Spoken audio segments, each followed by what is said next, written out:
Hello friends, welcome to our YouTube channel maths Guruji YouTube channel पर आप सभी का स्वागत है।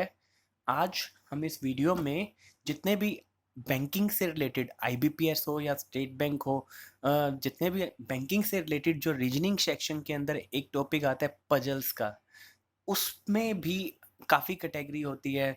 उसमें एक होती है सर्कुलर अरेंजमेंट की। अ, जैसे आज हम वो क्वेश्चन सोल्व करने वाले हैं। तो आज हम इस वीडियो में सर्कुलर अरेंजमेंट से रिलेटेड जो टॉपिक है वो आज हम कवर करेंगे। और बेसिकली जितने भी पजल्स हैं उनका जो लेवल रहेगा वो लेवल रहेगा इजी लेवल। तो नेक्स्ट लेवल पर बढ़ने से पहले मेक श्योर आप ये इजी लेवल के सारे पजल्स आप बना लीजिए। तो आज हम स्टार्ट करते हैं इस पहली पजल को।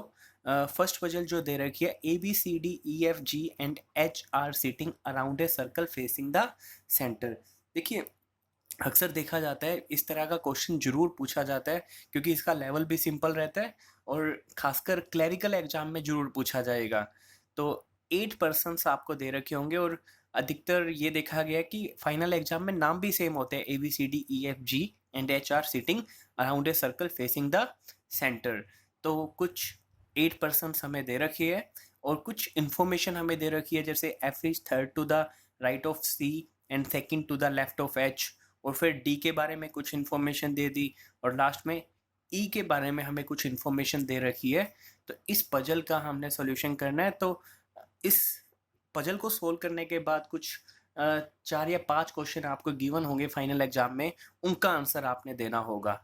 तो आंसर देने से पहले आप इस पजल को बनाइए, किस तरह से हम इसकी स्टार्टिंग कर सकते हैं। अगर कभी भी 8 पर्सन बैठे हो सर्कल में फेसिंग द सेंटर, तो पहले आप एक सर्कल बना लीजिए। उस सर्कल के बाद 8 पर्सन आप इस तरह से काउंट कर सकते हो, 1 2 3 4 5 6 7 8। मैं यहाँ पर इनके पोजीशन 1 2 3 4 5 6 7 8 इनके हमने नाम भी दे दिए, पोजीशन नंबर दे दिए हैं। तो 8 पर्सन बैठे हैं सर्कल में और ध्यान दीजिए उन सभी का जो फेस है वो सेंटर की तरफ है। अब हम फर्स्ट इंफॉर्मेशन से देखते हैं कि हमें यहाँ से क्या पता चलता है। F is third to the right of C. F is third to the right of C. हमने मान लिया सी जो है पोजीशन फर्स्ट पे है। और अगर हम बात करें एफ की, एफ जो है is third to the right of C. देखिए, सी का जो फेस है सेंटर की तरफ है और सी का राइट जो होगा वो इस तरफ जाएगा 8 7 की तरफ। तो F is third to the right of C, first second third, तो ये पोजीशन होगी एफ की। F is third to the right of C. साथ ही साथ एंड आ गया। देखिए, अगर कभी भी एंड हो, एंड का मतलब ये इंफॉर्मेशन सी के बारे में नहीं बल्कि जो स्टार्टिंग में चल रहा है एफ के बारे में दे रखी है। And second to the left of H, यहाँ एंड है, इसका मतलब ये एफ के बारे में ही बात कर रहे हैं। एफ जो है second to the left of H. F is second to the left of H. तो हमारे पास एच यहाँ पर आ जाएगा क्योंकि उसका फेस सेंटर की तरफ है, इसलिए हमारे पास एच का जो लेफ्ट हो जाएगा वो एफ की तरफ हो जाएगा। तो इसी तरह से F is second to the left of H. तो हमने एच की पोजीशन भी कर दी, एच आया नंबर 4 पे। नेक्स्ट, ये हमारे पास सेंटेंस, इस सेंटेंस से जितने भी इंफॉर्मेशन हमने निकालनी थी, जो अरेंजमेंट थी वो हमने कर दी। Next, D is not an immediate neighbour of C और एच। डी जो है, ध्यान दीजिए यहाँ पर डी की बात कर रहे हैं, ये इमीडिएट नेबर ऑफ सी और एच। ये सी और एच का इमीडिएट नेबर नहीं है। देखिए, सी के नेबर में क्या आता है, सी की पोजीशन 1 पे है, तो सी के नेबर में 2 और 8, तो डी 2 पर भी नहीं है, 8 पर भी नहीं है। और साथ ही साथ ये कह रहा है एच का नेबर भी नहीं है। एच के नेबर में है, एच 4 पे है, एच का नेबर 3 और 5, तो ये 3 पर भी नहीं है, 5 पर भी नहीं है। तो बाकी जो पोजीशन बच गई, हमारे पास केवल एक पोजीशन रह जाएगी। देखिए यहाँ पर, तो जो डी की बात कर रहा था, एच के नेबर में भी नहीं है, यहाँ दोनों पोजीशन भी नहीं आएगी, सी के नेबर में भी नहीं है, यहाँ पर भी नहीं आ सकता। तो डी है कहाँ? डी आएगा 7 पोजीशन पे। तो डी की पोजीशन भी हमें यहाँ से पता लग गई। तो नेक्स्ट, एक लास्ट जो हमें बता रखा है, E is on immediate right of A. E जो है ए के बिल्कुल राइट में है, मतलब immediate right of A.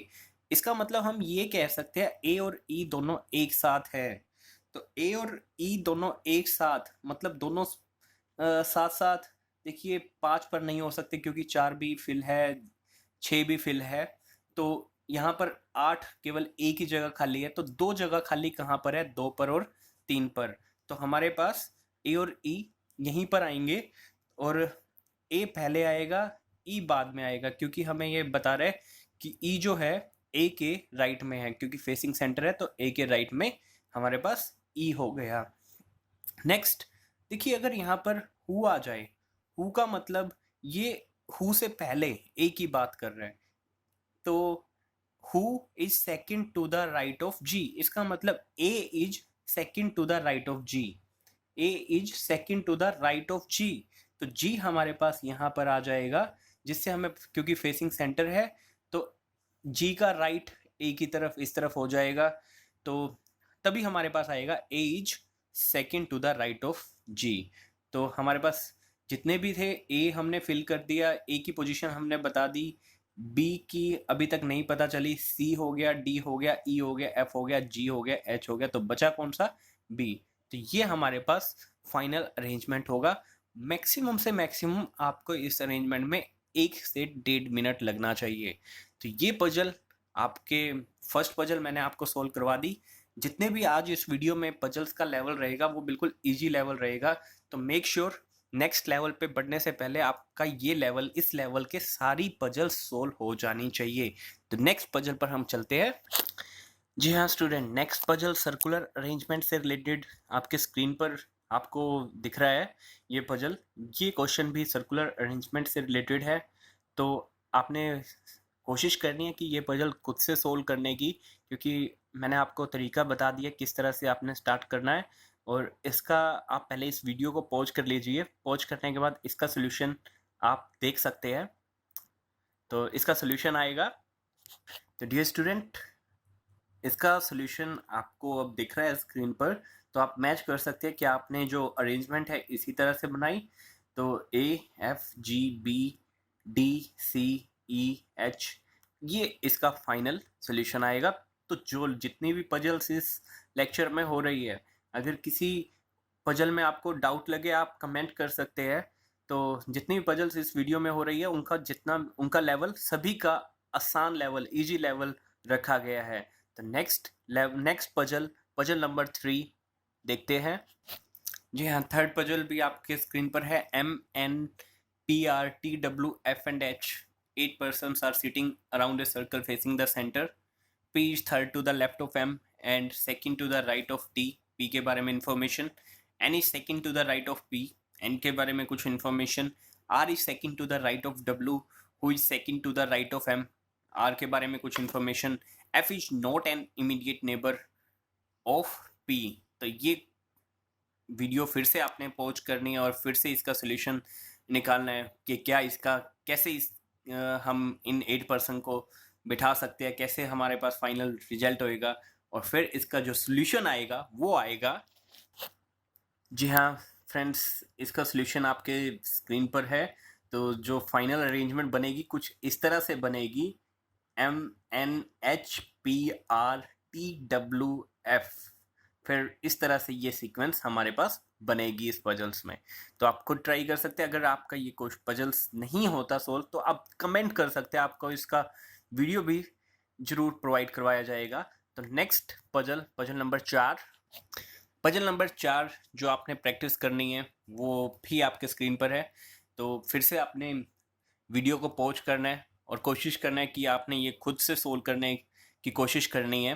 8 friends ABCDEFGH are sitting around a circle facing centre, और कुछ इन्फॉर्मेशन ई के बारे में, फिर एच के बारे में, और लास्ट में डी के बारे में इन्फॉर्मेशन दे रखी है।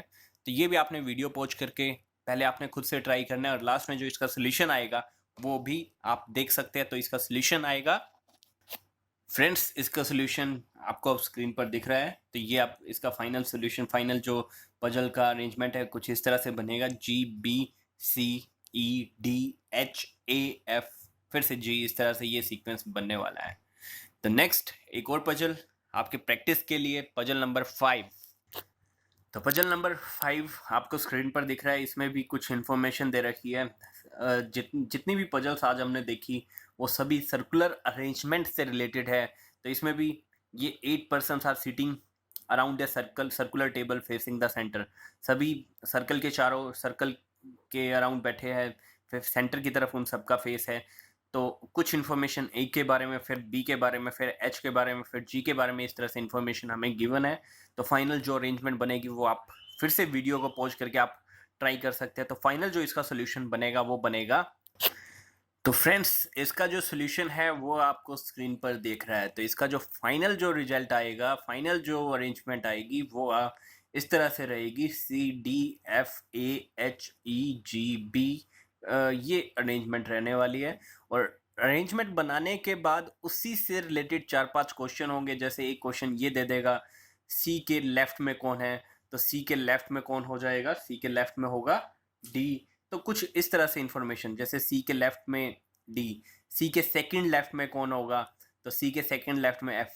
तो मतलब अगर अरेंजमेंट बन गया है उसके बाद जो क्वेश्चन होंगे कोई प्रॉब्लम नहीं होगी उन क्वेश्चनों में। तो मेन इस तरह से आप ये पजल बनाइए।